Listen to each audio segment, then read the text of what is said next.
6th anniversary yesterday of broadcasting webinars and now podcasts. So thank you for joining us this evening. It's December 19th, 2017. Tonight is our second in a series of reviews of a review of the book Nurture Shock, the new science about children. And really what I like about this book and why I chose this book is because not only does it bring a fresh perspective, but it doesn't necessarily tell you what to do with the information. It informs you so then you can make a decision that's based on what you feel, who you are, who your child is, and this new science. And so it brings to light many things that I think that we have taken for granted, many things that we have assumed are common sense, and challenges those myths and beliefs. I think one of my favorite parts about doing parent education for Evoke is this idea that parents come to sometimes where they realize that some of the most basic assumptions, not only about children that we have, but also about relationships and psychology we have, need to be challenged. And then when we open ourselves up to challenging those assumptions, we open ourselves up to a whole lot of new truth.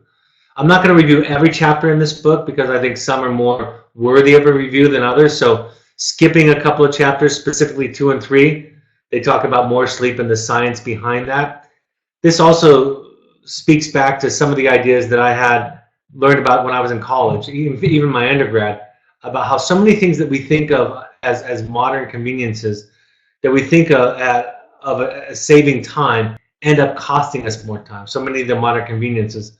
One of the simple examples is like a vacuum cleaner, something we think will save us time compared to the old way, whereas in the old, before vacuum cleaners, before electricity even, families would only vacuum their house once or twice a week, and what they would do is they would do it as a family because it took more than one person to drag the rug outside.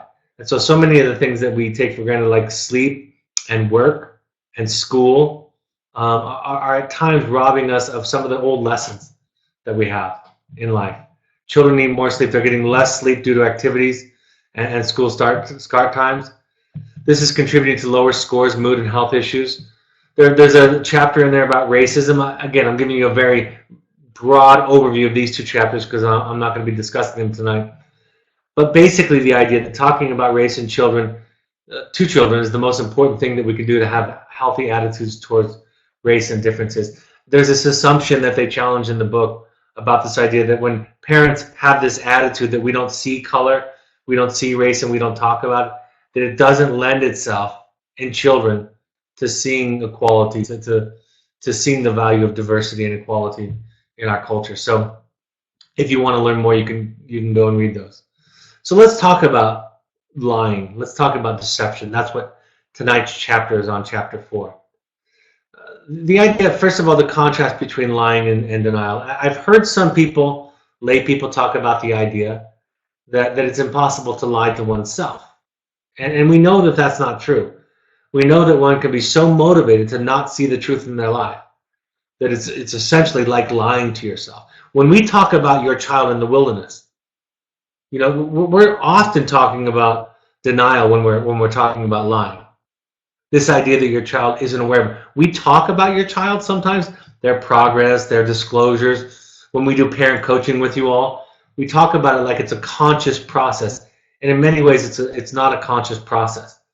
And denial is the psyche's, the self's inability to incorporate, to integrate all of one's truths.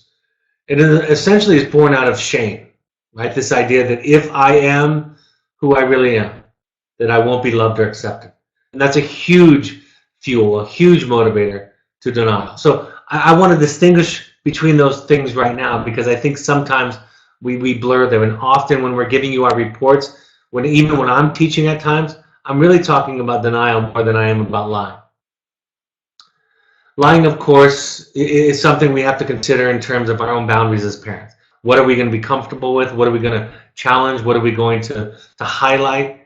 And there's some really interesting ideas in this chapter about how we as parents undermine the idea of honesty in our families. That most parents list it as one of their primary values, and yet there's so many subtleties in the research in this book that I think illustrate that we don't act as if it's one of our values.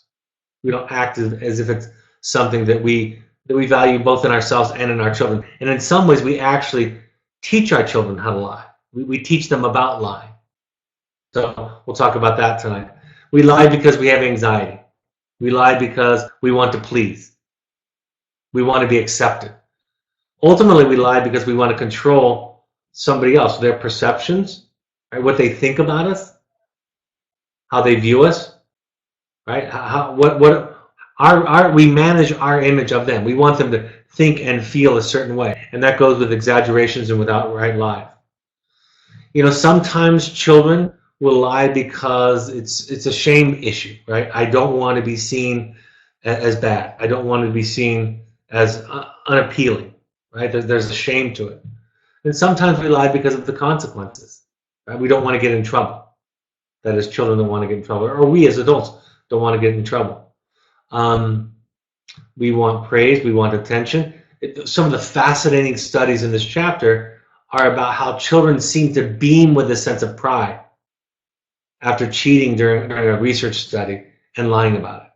But still, that praise is something that is so intoxicating to children and to us, that even to be praised for something that we are not, for an inauthentic version of ourselves, is still a very intoxicating feeling, especially for young children. And of course, the rewards that come along with it are something that we all enjoy. One of the questions that I have parents ask me all the time, and I was thinking about this while I was rereading this chapter for tonight's webinar, and I was thinking about it in terms of the question that gets asked of me so often. When I'm reporting on a child or describing a child's their behavior, their week in the wilderness to a parent, the question often comes up: is he telling the truth? Is he just selling this to us? And I think it's more subtle, more complex than that.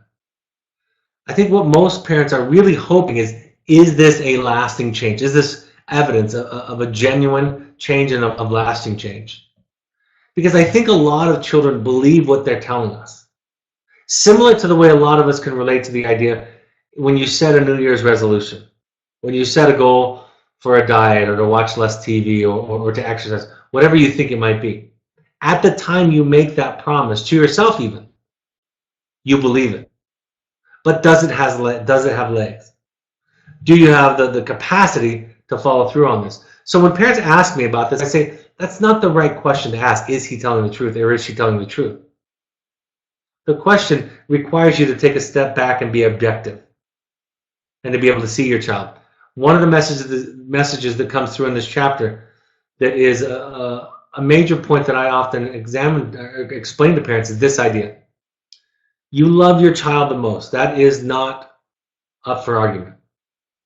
But I think a lot of parents imagine that they see their child the clearest, and that is often not true. In fact, and I'll talk about this as we go, parents were the least reliable in studies when assessing whether or not children were telling the truth.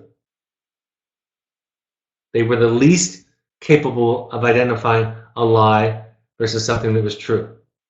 And they imagined that they were much better at it than they really were. And they often overestimated in their children telling the truth. So again, it asks you to take a step back. We're reviewing our dog policy at Evoke, right? To make sure that we have dogs in the field and to make sure that we're getting the right dogs in the field. One thing I've learned about reviewing this policy is that the owners of the dogs don't see their dogs as clearly as others, right? They have a Pollyannish view of their own dog. Whether or not their dog minds, annoys people, is compliant or obedient. It's hard for us when we're that close to a dog even, or to a child, to see them very clearly. And so that's one of the benefits of having a child in a program with a therapist, is they begin to provide to you another view of your child, something, maybe a perspective that you haven't been able to see yourself because you're so close to it and because you have such strong identification with them. A lot of the research in this chapter comes from a researcher named Victoria Talwat. So she contributes a lot to it. Like I said, people cannot tell when children are lying. Many of the indicators of lying in adults, pupil dilation, voice pitch, etc., do not hold true for children. Right? It's almost as if they believe that they're telling the truth. A lot of parents believe that boys lie more often than girls. That's not true. The science doesn't hold up. A lot of parents, a lot of people believe that younger kids lie more often, and that's not true. Children actually, in many ways, learn to lie and become more sophisticated with it as they go. They see us as parents lying. And again, most often we would categorize these lies as white lies. But to a young child, even a mistake is seen as a lie. They paint it with one brush. There's an example in the chapter of a father who promises his son to take him to a certain activity. Finds out later that mom, because they hadn't talked about it, had already committed her son to something else that they couldn't get out of. And the young boy could not see that as simply a mistake or not having all the information, an accident, but called it a lie. Another mother, when talking to a babysitter and sharing with the babysitter the age of the child as 6 years old, whereas the boy was a week away from his 6th birthday. The boy got very upset with his mother on the phone call, and it was later explained that the reason he was so upset because he wasn't literally 6. And other examples of white lies that we tell. Lies that we tell to make people feel okay or to get out of awkward social situations. Children learn from that interaction that it's okay to lie if you have another's feelings in mind. If you're trying, and this is important, even if that feeling is you're trying to please a parent. In other words, if I lie to make mom and dad happy, it's okay. It falls under the same category as white lies. So, a lot of people believe that introverts lie more than others. They're quiet, not to be trusted, and that also is false. Our perceptions. Police are the worst judges of lying, less than half right. Parents can tell just about 50% of the time whether their own children are lying, and they insist that they are much better than that. Teachers can identify it about 60% of the time, but they believe and get very upset when they're not 100% accurate. And they contend that if it were their own students, they could see it. All groups that are studied are very upset by their vulnerability to not being able to tell the difference between somebody telling the truth and a lie. I love wilderness therapy.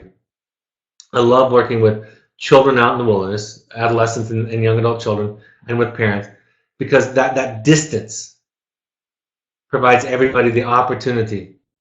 Take a step back, slow down. You don't have to come to conclusions as quickly. You don't have to make decisions based on what your child is reporting. Taking a wait and see attitude. And one of the things that they talk about in this chapter is learning to slow down. Learning to slow down when a child tells a lie. Learning to slow down when there's a situation where we ask a child something and in their mind it's a no-win situation. If I tell the truth, I'm going to get in trouble, and so I might as well lie to get out of it. And asking something, I remember one time I asked this during an incredibly charged interaction with my son.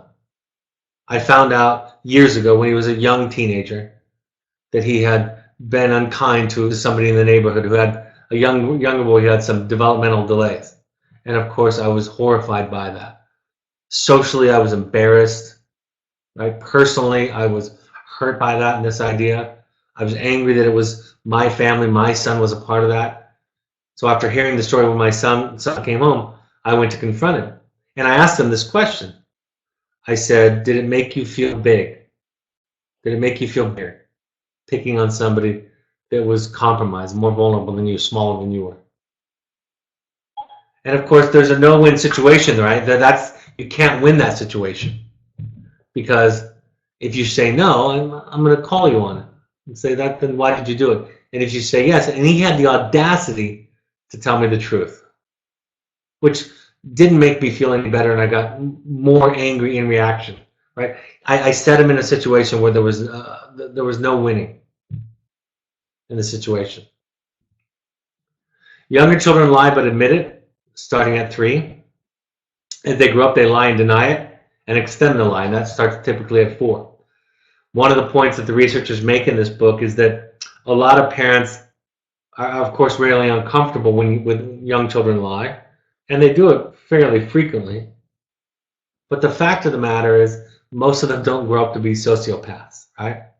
So we need to, again, be careful, take a step back, and recognize there's some developmental issues with this, and there's some psychology with this, and there's some family dynamics with this that we can better evaluate. And I'll talk about those as we go along a little farther. Having older siblings means that children lie earlier. Knowing what a lie is and being taught and old enough to understand actually increases the likelihood of lying. Like the more sophisticated they get, the more they tend to lie. 4-year-olds lie about once every 2 hours. 6-year-olds lie about once per hour, and 96% of children lie. So again, it's just to give you some perspective, a reality check, that if you have a difficulty with your child, and if they get rewarded and reinforced for their lying, it tends to be exacerbated, right? To be increased into adolescence and young adulthood. And so it takes a lot of energy to turn that barge around, to start rewarding children for telling the truth, to start to acknowledge it, to start to see where we set them up in situations, and to start to own our own patterns of dishonesty, and to recognize how difficult that it can be, that we tell what we would consider white lies, but oftentimes they're just lies to get out of a social situation, like I said earlier. Children tend to consider any mistruth or mistake as a lie and bad, right? Like I said earlier. Just speaking to a babysitter about a 5-year-old who's going to turn 6 in a week and saying he's 6, the child sees as wrong. As adults, we qualify white lies, mistakes, and misinformation, and new information, etc. But children aren't capable of doing that. So again, slowing it down, talking about it, understanding where the child is coming from, explaining where we can. That's part of the takeaway from this. Those are things we can do with this information. Intelligence and cognitive capacity increases lying and its complexity, right? Young people are more capable of measuring the consequences, of seeing again, if a child lies for something, about something to avoid getting in trouble, and they don't get in more trouble for lying later on, then for them there's no cost to lying. There's no loss. You're no worse off if you lie. So paying attention to that process. I've worked with families recently where I've said some of the times when I've trusted your child the most is when they have told us and you something that we're likely to be upset about, not like. Maybe even have an angry reaction and response to the child. Those are indications of some of the most courageous things. I'm always hesitant when any client, starts to try to sell something to be good. Because in therapy, in the pure sense, the goal isn't to go in and convince your therapist that you're a good person, right? That you're honorable and wonderful. The goal is to go in there and be you and take the risk that you might have a different reaction than you had in your other contexts. I had a friend, after years of going to therapy, we're talking casually one time. He knows that I go to therapy for years, and I asked him, how's therapy? Do you still go? And he said, no. And I said, is it the cost? What happened? And he said, I found myself just lying to my therapist. And I laughed and I said, everybody lies to their therapist. That's part of the process. And I had a client recently who said, I could pull one over on you. This is an adult client. And I said, it would be okay. That would be part of the process. Part of the process is taking the risk of showing up authentically, with the possibility that somebody could react with anger, with disappointment, with disgust, with judgment. Right? That's the challenge. So we lie to avoid consequences, both in our lives and also in the relationship. We lie to avoid hurting others. Again, I want to make this point really clear, because this is the crux of a lot of my work, and it shows up in this chapter somewhat. Children, when they feel responsible to make their parents feel proud and happy, are more inclined to lie. And the story that they tell themselves is, I'm making my father and mother happy. So that's why when I talk about it's not a child's job to make a parent happy, when we can take that dynamic out of the equation, we encourage more truth telling. My therapist has told me many times over the past 19 years this idea that when she was raising her son, that so many people were flabbergasted by what she allowed her son to say to her. And what she would say, or I have a hard time explaining, is, I want him to tell me the things. And sometimes he says it in an obnoxious way, but I want him to tell me when he's upset or angry with me or doesn't like me or isn't happy. Those are important. So we have to be responsible, right? Take responsibility for our own emotions as parents. They don't say it in this chapter. This is my conclusion. This is what I teach. In order to allow our children to show up and be themselves and be authentic. Even the example they use, think about a child receiving a gift that they don't like. How hard for it, how well do we do as parents in allowing them to have their natural reaction? Or do we teach them to put on a happy face, even when they're not happy with the gift? And how are they supposed to, as young children, distinguish between showing up honestly in other ways versus what we're teaching them in those instances, which means lie to make other people feel better? So that's a very important part of this chapter, is where's the motivation? Are we unconsciously part of the process with them and encouraging them to lie? We lie to increase the power and control and decrease shame. I've talked about that. And then, of course, lying may continue both because it is reinforced, because it works, and also because it's an effective way of coping with our discomfort. Paying attention to the lies that cover up other things is important. They talk about in this chapter, when teaching or valuing honesty, can we slow down the process enough to talk about the cover-ups, right? The lies that start to extend themselves. Can we find ways to distinguish between our levels of consequences between somebody who is being honest? One of the things that I found in working with my son 8 years ago when he was a mid-teenager around drugs and alcohol, which were one of his issues, was, could I start to respond in a way that didn't treat everything like it was a nail and I was the hammer? Could I open up a dialogue and listen? Could I back away from zero tolerance? I was not a parent that was at risk of denial. I was not that parent. For many of our parents, that's their challenge. That was not my challenge. My challenge was more overreacting and controlling. So I found, for me and my son and my family, I had to learn to back up a little bit and listen. And what I found was my son started to talk to me more and tell me things that were really hard to hear and very scary. And it's true at that time. And I told him this thing to this day. I almost sent him away to another program because I was getting worried about his drug habit because he was telling me the truth. I think a lot of parents would be frightened if the children were telling them the truth. But I sensed that he was a part of the solution, that he was working towards a solution. I had a program in my back pocket. I had his consultant on the phone several times, and I was ready to pull the trigger. But I listened. And I was looking toward that long-term goal of more honest, open relationship. And around this time, when I was almost ready to send him, and he was being honest with me, he got himself clean and sober and has for 8 years. Almost 9 years. I'm not saying that's the paradigm for everybody, but I'm saying in that instance, I slowed it down. I changed the pattern. I wanted open communication. I paid more attention to that than I did to even my fear and anxiety and to compliance with what I wanted.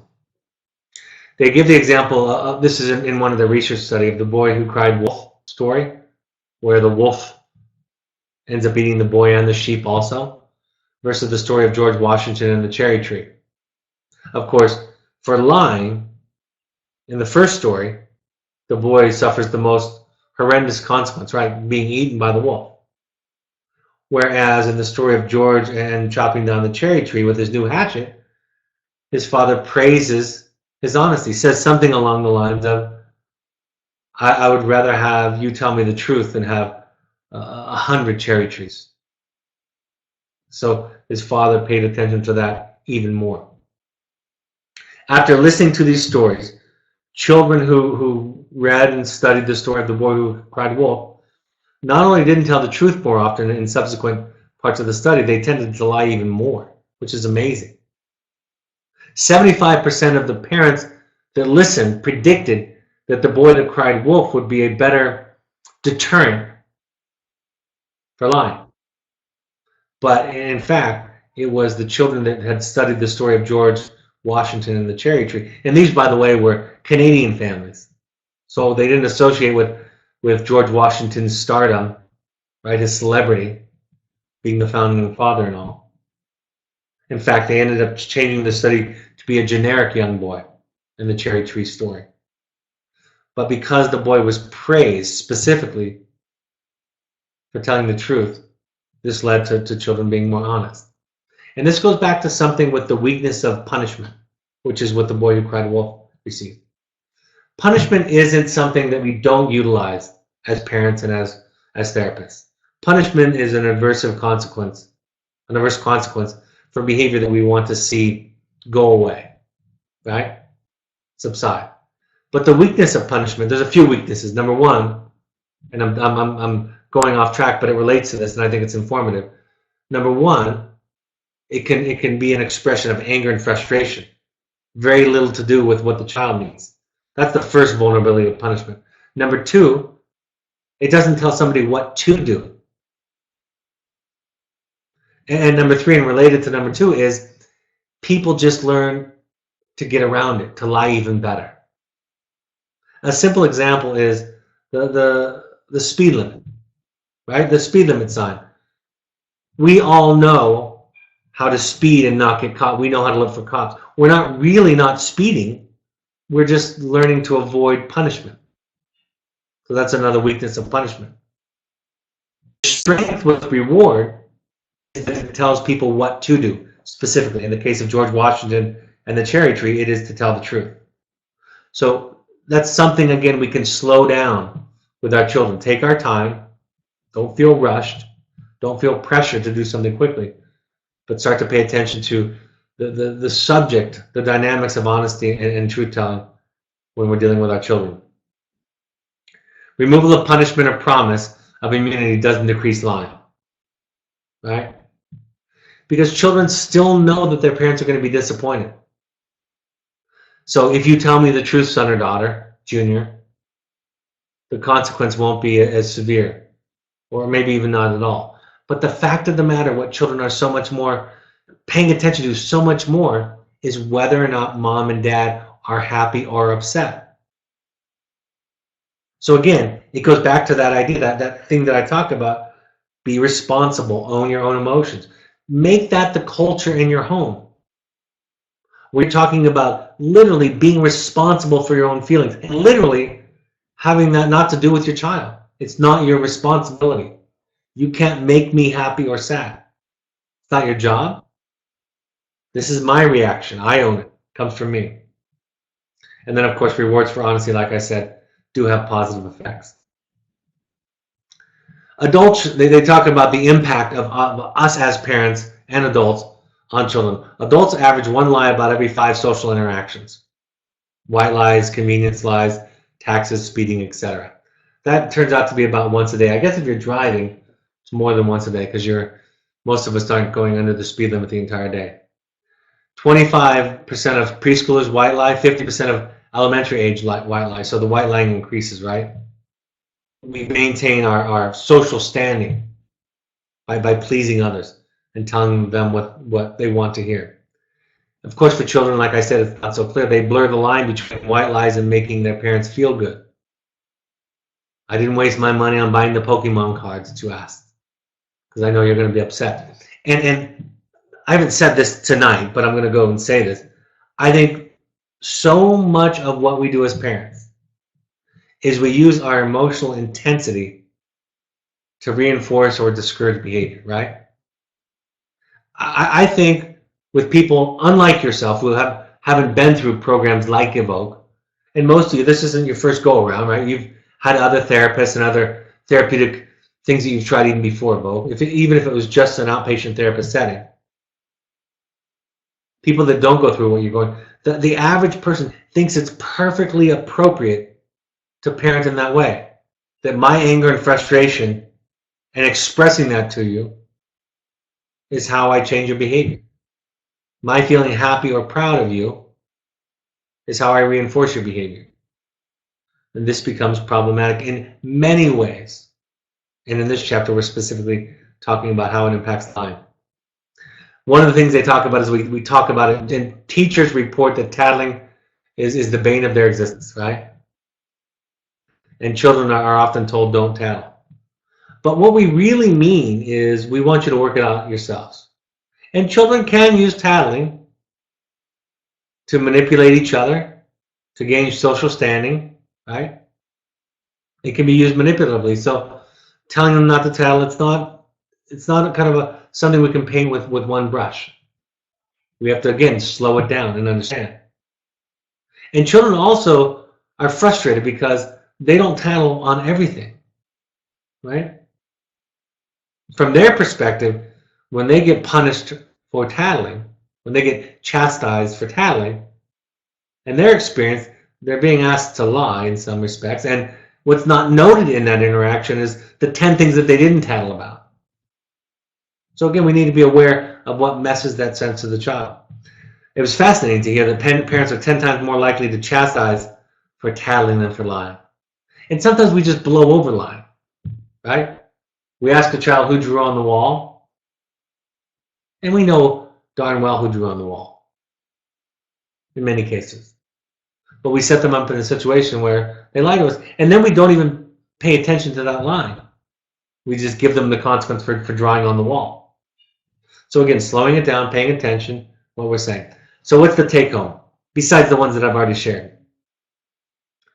Parents list honesty as one of the most important traits in their children, and they don't respond as if it's true, and they don't see the intricacies, and they don't see the way that they model it. Talk about honesty in these situations. Slow down.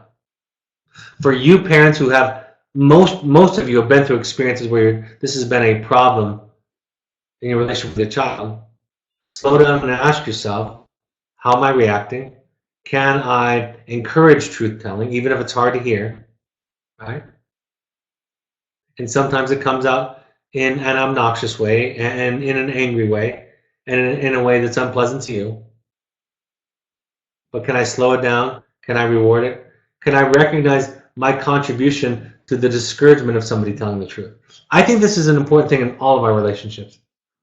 When somebody doesn't tell us the truth, including a spouse, yes, that's ultimately their responsibility, right? That's ultimately their responsibility to tell the truth. And can we pause? I encourage parents and spouses to do this all the time. Pause and say, what might I be doing to discourage the truth? When you tell me that you're not happy about something, you're upset, do I respond in a way to contain that? To provide adequate listening, to be patient, even if it hurts to hear, even if it's hard to hear. Do I make you responsible for my serenity, my anxiety, my pride, my well-being? Or do I allow for and encourage? One of the things my wife says to me, she says, when you tell me what, she says this very intentionally, when you tell me what I want to hear, you're unattractive to me. When you tell me the truth, even when it's hard, you're more attractive to me. And she does this, of course. She's a therapist. She's very intentional about it. Hopefully some of the research, the science here can increase our empathy for children, not cause us to not be so anxious about it, to see it as developmental, to even see our participation in it, to understand the development of a child, that it's a part of it, that they're experimenting with self and relationship with others, to understand the mixed messages that we send, um, to understand shame,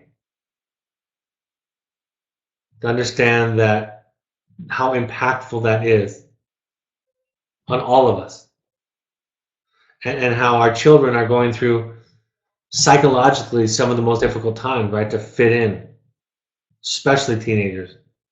It is so important to them, and to have empathy for that, and to even own our own shame in this process. Owning your own shame and empathizing with your child, and the difficulty with your own peer pressure is much, much more helpful. I tell that to parents all the time. Instead of giving your parents a lecture on peer pressure, share with them your struggles that you have today with peer pressure. Stop being a detective, right? Learn to have a parent's eye view, right? A 10,000 foot perspective. Take a step back. Stop being reactive. Start paying attention to the long moral arc in life.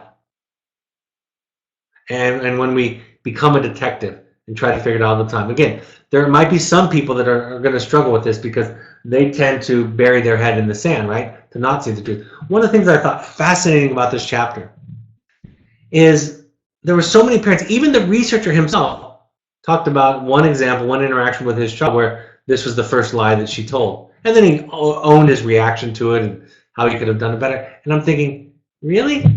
You really think that's the first lie your 3-year-old ever told? I don't have the inclination to trust my children to tell the truth. And that's not because I'm pessimistic. Right? Because maybe I've been in touch with my own human frailty in that area and I can see it. And I don't get too attached to it one way or the other. I'm interested in the deeper process. Why are they lying? What's the shame? What's going on there? And so many, one participant in the research study that they were doing, it was fascinating. He was so eager when answering an ad in a parenting magazine to show off his honest young boy, 4-year-old I think he was, maybe 6, I'm not sure. He was so eager to show off his young, truth-telling son. It was this over-identification, right? It was evidence of him, his goodness of a father, that he raised a boy like this. And of course, his boy was exposed as a boy, much like all the other boys his age. And he participated in the research studies as lying. So this idea that we need our children to be a certain way for us to be good, I think that's the vulnerability that leads to denial.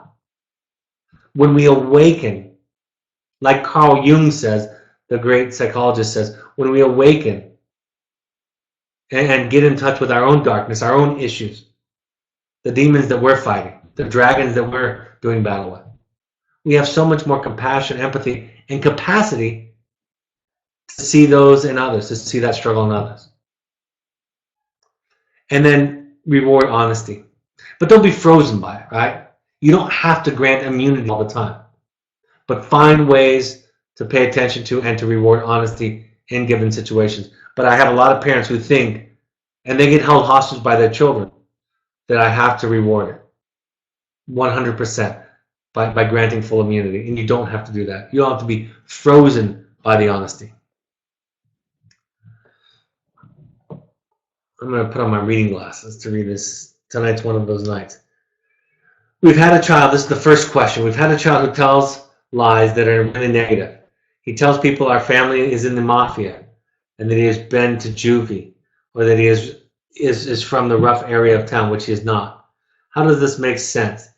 His lies are never, ever lies that make him look better, rather look worse. Well, and by the way, my son is 19 years old. Let me be clear. He looks worse to you. But again, you're asking the right question. But, and this goes for all of you, when you ask the question of why, I want you to ask yourself, do I mean to find the answer? Or do I really mean that I just don't like it, or I don't approve of it? Or it's stupid, or shameful, or I judge it? So there is a reason, right? In one context or another, everything that our children does, In one particular context, it makes perfect sense. And so what your son is putting on is a bravado, a toughness, right? We call them uh, gated gangsters, right? Gated community gangsters, right? They live in a certain class but identify with a rougher, more criminal class. That's just a shell of armor to protect themselves from feeling vulnerable. If he looks mean and tough like an outlaw, then he's going to be less vulnerable to his peers. So, and in some circles, that even is cool. You know, I always used to say my children actually said this to me last night. The way to make something uncool is for parents to like it. The best way to help, I think, take away the benefit, the secondary gain, is to understand it and to name it. So I think it's just a great example. What I say is it's the equivalent of why little children love the T-Rex, the Tyrannosaurus Rex. It's the most vicious predator, one of the most vicious predators that has ever walked on planet Earth. So why do little children like T-Rex, especially little boys often? Because it's tough. Because they identify with it and they don't have that sense of powerlessness. And that's probably what he's fighting. So you're asking all the right questions, but make sure, and this is hard for all of us, because I've used that why question thousands of times in my life, make sure that you're open to the answer. All right, next question.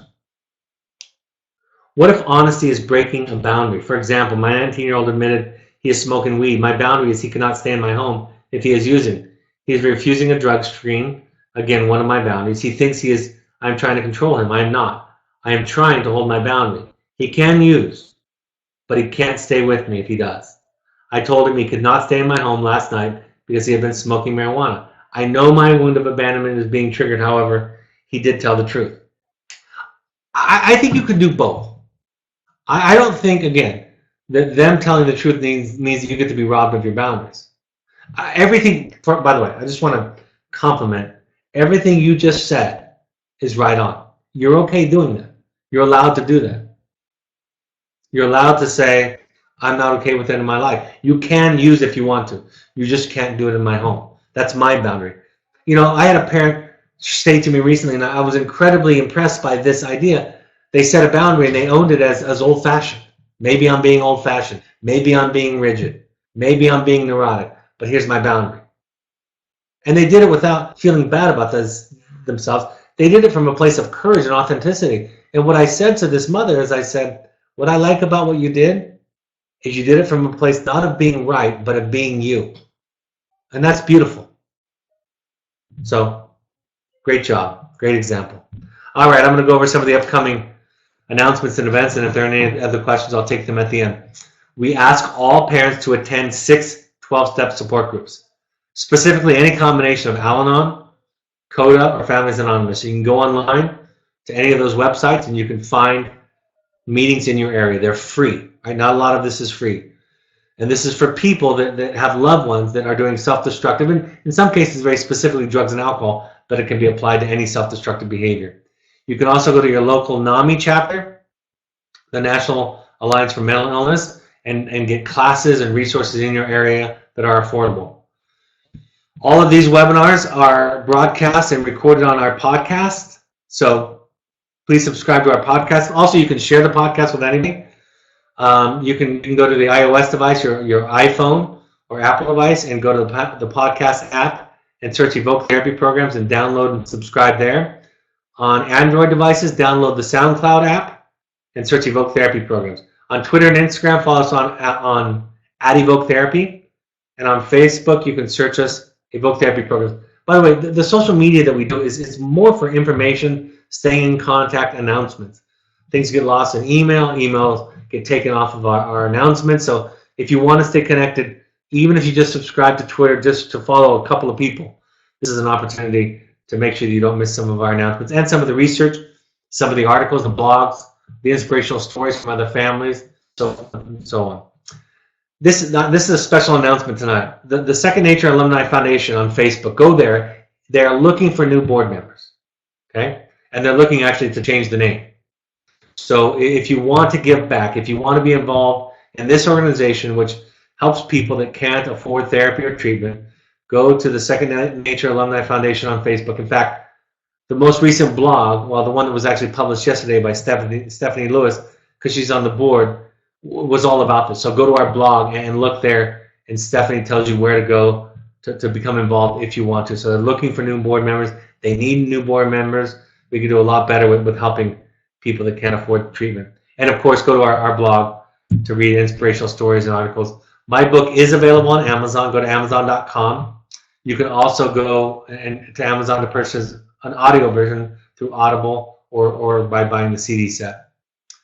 Workshops, we'll announce the Entrada ones coming up, but so far the next one is January 20th and 21st at Cascades.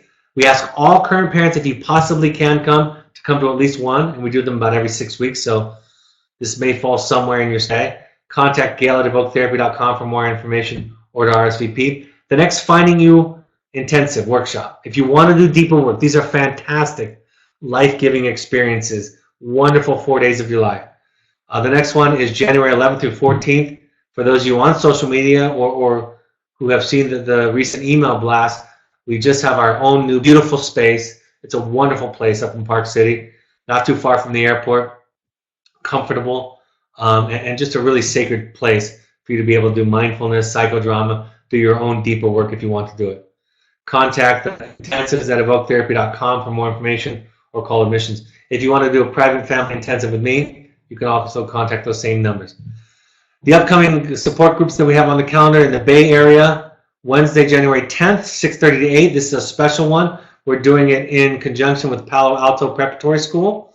I'll be speaking there then, so if you want to come, email Andrea at evoketherapy.com. And then in New York City, we'll be back on Monday, January 22nd, 7 to 9 p.m. in our usual spot at the City University of New York on 365 Fifth Avenue, right across from the Empire State Building. Pursuit trips are for families or young adults who want sober fun. Any other questions before we close tonight? No other questions.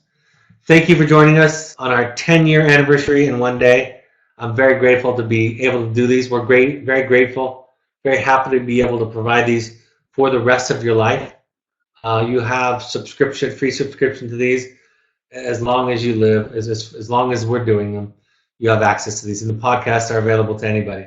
So thank you for joining us. Thank you for on behalf of your children. Have a great couple of days, and I'll see you on Thursday. The next one will be part 3.